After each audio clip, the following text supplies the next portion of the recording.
Corona काल के बाद इस साल भव्य कांवड़ मेले का आयोजन हुआ है। ये कांवड़ मेला जिला प्रशासन के लिए चुनौतीपूर्ण था, लेकिन जिला प्रशासन की निगरानी में मेले को सकुशल संपन्न कराया गया।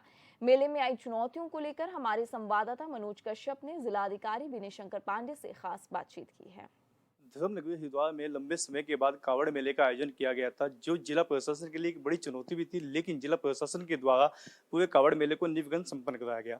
ऐसे में क्या-क्या चुनौती प्रशासन के सामने आई, इस पे ज्यादा बातचीत करने के लिए हमारे साथ में जिला अधिकारी विनय शंकर पांडे मौजूद है। इनसे बातचीत करेंगे। सर, एक बड़ी चुनौती थी, लंबे समय के बाद में कोविड काल भी रहा है, कावड़ मेले का आयोजन किया गया। प्रशासन के द्वारा एक आंकड़ा भी जारी किया गया था कि लगभग 4 करोड़ से अधिक जो शिव भक्त है कावड़िए वो पहुंचेंगे हरिद्वार। कहीं न कहीं जो आंकड़ा था वो पूर्ण भी यहाँ पे हुआ है। लेकिन इस बीच क्या चुनौती आई, स्थानीय लोगों के क्या कुछ सहयोग? देखिए, कांवड़ मेला इस बार वास्तव में काफ़ी चुनौतीपूर्ण था। इसका मुख्य रीज़न ये था कि कोविड के कारण 2 साल से कांवड़ यात्रा संपन्न नहीं हो पाई थी और चूँकि इस वर्ष कोविड के रिस्ट्रिक्शंस नहीं थे, लिहाजा इस वर्ष हमारे जो कांवड़ यात्री थे उनके बड़े संख्या में आने की हम लोगों को एक एंटिसिपेशन हो चुका था। इसके अतिरिक्त जब हमारी चारधाम यात्रा यहाँ पर हुई और सोमवती अमावस्या का जब स्नान हुआ, तो जिस तरह से श्रद्धालुओं का जनसैलाब उमड़ा था, उसको देखकर हम लोगों का अनुमान हो गया था कि कांवड़ यात्रा भी काफ़ी बड़ी होने वाली है। जहाँ तक चुनौतियों का प्रश्न है, आम तौर पर हम लोग ये भली-भांति जानते हैं कि हमारे जो चारधाम यात्रा हो या स्नान पर्व होते हैं, उसमें आने वाले श्रद्धालुओं का जो उनकी मनोदशा है वो अलग होती है। कांवड़ यात्रियों की जो आते हैं ये बड़े यूथ होते हैं, यंगस्टर्स होते हैं। तो दोनों ही को अगर तुलनात्मक रूप से देखें तो ये ज़्यादा चुनौतीपूर्ण था। इसके अतिरिक्त चाहे कुंभ मेला हो या अमावस्या का स्नान पर्व हो, ये एक लिमिटेड जगह पे होता है। मुख्य रूप से हर की पैड़ी उसके आसपास के 5-10 किलोमीटर का, लेकिन कांवड़ यात्रा हमारी उत्तर प्रदेश के बॉर्डर से शुरू होती है। ठीक इसी तरह से आप मुजफ्फरनगर से जब इंटर करिए, मंगलौ नारसन के पास वो पहला बॉर्डर है। सिमिलरली आप अगर नजीबाबाद की तरफ से आ रहे हैं तो श्यामपुर कांगड़ी के पास हमारा दूसरा बॉर्डर पड़ता है। तीसरा आप मंडावर चौकी भगवानपुर की तरफ से आएँ तो हमें इन पूरे मार्गों पर करीब 48-50 किलोमीटर, 35 किलोमीटर, 32 किलोमीटर के पूरे मार्गों पर मूलभूत सुविधाएं उपलब्ध करानी थी और पूरे मार्गों की ठीक तरह से दुरुस्त हों, पथ प्रकाश की व्यवस्था हो, टॉयलेट्स हों, ड्रिंकिंग वाटर हो, लाइटिंग अच्छी सी हो। इन सब चीज़ों को करना काफ़ी चुनौतीपूर्ण था, लेकिन मैं उत्तराखंड शासन के अपने वरिष्ठ अधिकारियों का और माननीय मुख्यमंत्री जी के प्रति विशेष आभार प्रकट करूंगा, क्योंकि उन्होंने इस पूरी यात्रा को बहुत ही नज़दीकी से मॉनिटर किया और हरिद्वार आकर उन्होंने स्वयं इस मेले की समीक्षा की, जिसमें सभी वरिष्ठ प्रशासनिक और पुलिस के अधिकारी थे और पहली बार फंड भी यहाँ पर जारी किया गया। कुल मिलाकर जो हमारे शासन के वरिष्ठ अधिकारी, माननीय मुख्यमंत्री जी का मार्गदर्शन और जनपद स्तर पर हमारे सभी लाइन डिपार्टमेंट्स, हमारे पुलिस के साथी, चिकित्सा विभाग के, पेयजल के, नगर निगम, जल संस्थान, पीडब्ल्यूडी, हाइडिल, इन सभी विभागों ने बहुत ही जी तोड़ मेहनत की और उसका परिणाम है कि 4 लाख हमारे जो 4 करोड़ से ज़्यादा कांवड़ के श्रद्धालु आए थे, एक अच्छा अनुभव लेकर यहाँ से गए। बिल्कुल सर, देखिए जिस तरीके से कावड़ का जब दूसरा पड़ाव यानी कि डाक कावड़ की शुरुआत होती है, भारी संख्या में जो बाइक होती है, जो छोटे वाहन होते हैं, दुपहिया वाहन होते हैं, वो भारी मात्रा में हरिद्वार पहुंचते हैं गंगा जल लेने के लिए, उसके बाद अपने गंतव्य की ओर रवाना होते हैं। लेकिन कहीं न कहीं अक्सर देखा जाता है आम दिनों में जब ध्वनि प्रदूषण होता है या फिर आपने देखा कि जो ट्रिपल सवारी होती है, एक बाइक पे 3 लोग आते हैं, तो उनके चालान किए जाते हैं। लेकिन ऐसी व्यवस्था यहाँ पे नहीं की गई, कारण क्योंकि ये भी रहा है कि जिस तरीके से शिव भक्त भारी मात्रा में यहाँ पहुँचते हैं और कहीं न कहीं ये जो कारण थे दुर्घटना के कारण होने, आपने देखा है कि दर्जनों बाइक भी हादसे का शिकार यहाँ पे हुई है। तो आगे आने वाले समय में किस तरीके से इसमें सुधार किया जाएगा? देखिए, जब ये कांवड़ यात्रा प्रारंभ हुई थी, तो आपको ये पता है कि ये जितनी भी कांवड़ आती है, उसमें मुख्य रूप से हरियाणा के, राजस्थान के, पश्चिमी उत्तर प्रदेश के, दिल्ली के हमारे श्रद्धालु ज़्यादा आते हैं और इंटर डिस्ट्रिक्ट कोऑर्डिनेशन मीटिंग भी इस कांवड़ यात्रा के प्रारंभ होने के पहले कर ली गई थी। संबंधित जिलों के डीएम्स और एसएसपीज के साथ हम लोगों ने काफ़ी विस्तृत चर्चा की थी और उनको इन सारी चीज़ों को अवगत कराया था कि इन सब चीज़ों को ध्यान में रखा जाए। कुछ चीज़ों पर आपने देखा होगा कि इस बार थोड़ा-सा चेंज मिला। जैसे पहले हम लोगों ने कहा 7 फीट से ऊँची काँवड़ नहीं होनी चाहिए। एक्सेप्शनल केसेस में कुछ हो सकता है 1-2-4 और नहीं हो, अन्यथा इसका लोगों ने पालन किया। साथ ही जो हाथ में हॉकी, बेसबॉल बैट, डंडे लेके चलते थे, उसमें भी काफ़ी नियंत्रण रहा। नोकीले भाले और त्रिशूल लेके चलते थे, वो भी काफ़ी नियंत्रित रहा। जहाँ तक सवाल है कि बाइकर्स 3-3 बैठ के आए, ये पहले से भी सभी डिस्ट्रिक्ट्स को बता दिया गया था। लेकिन जब एक बार हमारे बॉर्डर पर आप करोड़ों लोग आकर खड़े हो गए और वो 3 लोग बैठे हैं, तो उसको फिर रोक पाना बड़ा मुश्किल होता है। देखिए, प्रशासन में सभी चीज़ों को ध्यान में रखा जाता है, प्रैक्टिकलिटी भी देखी जाती है। प्रयास यही होना चाहिए कि शांतिपूर्ण ढंग से हो, दुर्घटना रहित हो। कुछ जो बाइक जलने की घटनाएँ हुई, उसका रीज़न ये था कि इन्होंने अपने साइलेंसर्स निकाल रखे थे और उसकी वजह से हाई स्पीड में चलने से वो चिंगारी के कारण इनमें आग भी लगी। लेकिन कुल मिलाकर जानमाल की क्षति नहीं हुई और बहुत ही सकुशल और अच्छे ढंग से यात्रा संपन्न हुई। बिल्कुल, पहली बार प्रशासन के द्वारा, शासन के द्वारा कावड़ यात्रियों के ऊपर, सिर्फ भक्तों के ऊपर हेलीकॉप्टर से जो है यहाँ पे पुष्प वर्षा भी की गई। एक बड़ा उत्साह अलग ही देखने के लिए मिल रहा था सिर्फ भक्तों के अंदर, स्थानीय लोगों के अंदर। तो उसका क्या अनुभव रहा कावड़ मेले के दौरान, किस तरीके से देखते हैं?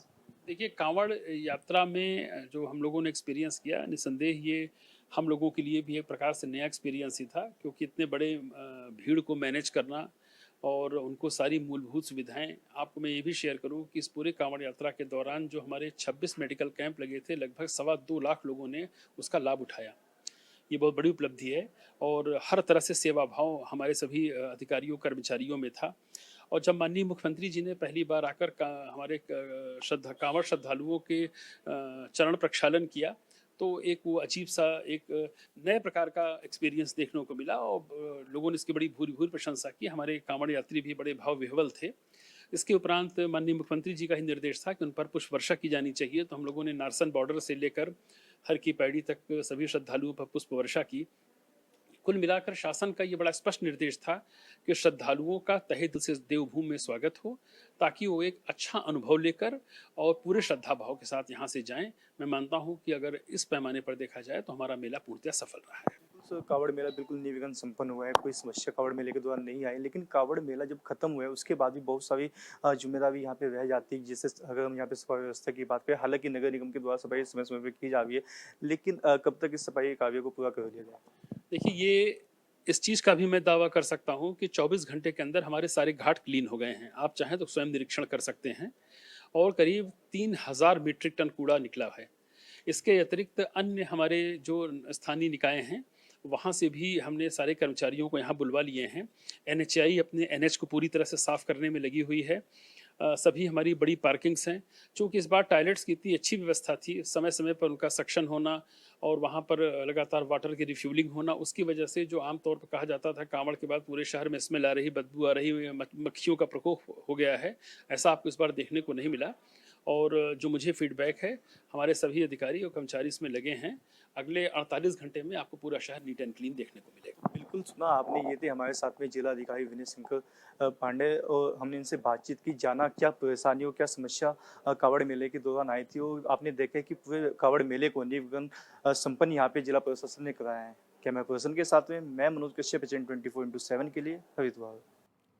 उत्तराखंड हाईकोर्ट ने भीमताल, सातताल, नौकुचिया ताल में मत्स्य आखेट के लिए जारी किए लाइसेंस की आड़ में हो रहे अवैध शिकार के खिलाफ दायर जनहित याचिका पर सुनवाई की। कोर्ट ने मामले में राज्य सरकार से 2 हफ्ते में जवाब मांगा है। भीमताल निवासी संजीव पांडे ने जनहित याचिका दायर कर कहा है कि भीमताल और नौकुचिया ताल में मछलियों के आखेट के लिए जारी लाइसेंस की आड़ में अवैध शिकार पर रोक लगाई जाए।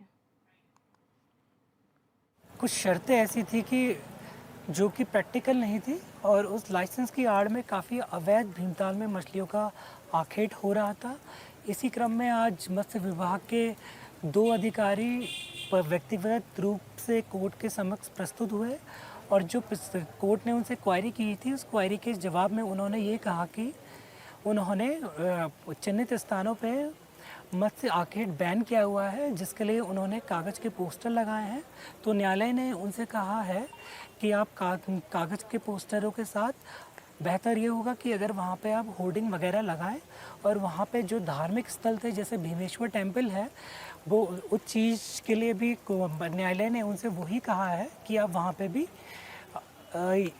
ये बैनर वगैरह लगाएं या फिर बड़ी बड़ी होर्डिंग लगाएं ताकि लोगों को ज़्यादा से ज़्यादा दिखाई दे। द्वाराहाट विकासखंड के धनखल गांव वन पंचायत में सोलर प्लांट से आ रही विद्युत लाइन को बिछाया जाएगा। इसे लेकर उप जंगल से होकर बगवाली पोखर विद्युत पावर हाउस तक लाइन आनी है। ऐसे में ठेकेदार राकेश सिंघल ने मजदूरों से कहकर पेड़ों को गिरवा दिया है। दर्जनों पेड़ धराशायी कर दिए गए हैं, लेकिन विभाग को इस बात की भनक तक नहीं है। नहीं है, इसमें संपर्क किया गया है। एक राकेश सिंघल कोई व्यक्ति है, उनके द्वारा उरेड़ा का काम किया जा रहा है। इनके द्वारा बिजली विभाग ये बिजली की लाइन बिछाई गई थी और ये 9 चीड़ के पेड़ विभिन्न गोलाई के और एक लिप्टिस पेड़ का कटान किया गया है बगैर अनुमति के। तो इसके ऊपर क्या कार्रवाई होगी? इसके ऊपर इनका विधिक कार्रवाई की जाएगी, जुर्म के इजराई किया जाएगा। अब ये सरपंच तो कह रहे थे कि हमने ऐसी कोई परमिशन नहीं दी, लेकिन वो फोन से कह रहा था कि मैंने उनसे बात की थी। ना वो बगैर हमारे प्रभागी वनाधिकारी अल्मोड़ा के परमिशन के कोई भी अवैध कटान मतलब परमिशन के पेड़ नहीं काटे जाएंगे। कुल कितने पेड़ कटे हैं अभी यहाँ? 10 पेड़ काटे गए हैं। मेरी कोई परमिशन नहीं थी। ठेकेदार द्वारा कहा जा रहा है कि हमने क्षेत्र जो ग्राम प्रधान और सरपंच से बात करी, उनको हमने पैसे दिए। ये ठेकेदार वो ठेकेदार आए बात करे क्या है करके, उसमें मेरा तो कोई रोल नहीं, ग्राम प्रधान का कोई रोल नहीं होता है वन पंचायत के अंतर्गत। उसमें क्या नाम कहते हैं, तुम्हारे सरपंच का ही रोल होता है और ग्राम प्रधान का कोई रोल नहीं होता है। आपकी कहीं से कहीं तक कोई परमिशन उसमें नहीं, मेरे को नहीं है। आपके संज्ञान में था? मेरे संज्ञान में कुछ नहीं था। सुबह आया था मैं जब, तब कह रहे थे लॉबिंग कर रहे हैं हम, और उसके बाद जब दोपहर में पटवारी ये लोग गए थे तब उनके बाद मेरे को पता चला कि ऐसी कहानी हो चुकी। खबर चौका में मेरे साथ इतना ही। ज्यादा खबरों के लिए आप देखते रहिए HN24/7, जुनून सच दिखाने का।